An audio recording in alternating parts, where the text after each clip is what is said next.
Hello, friends. Welcome to Daily GK, U.S. News. Today, we explore the severe winter storms impacting millions across the United States.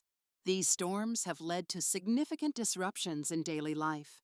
Schools have closed, and remote learning has become the norm for many students. Airports are experiencing delays, stranding travelers across the country.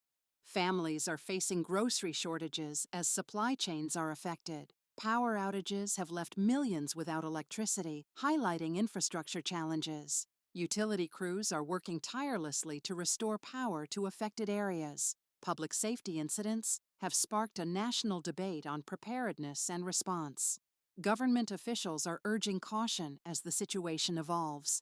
As we look ahead, staying informed is crucial during these challenging times.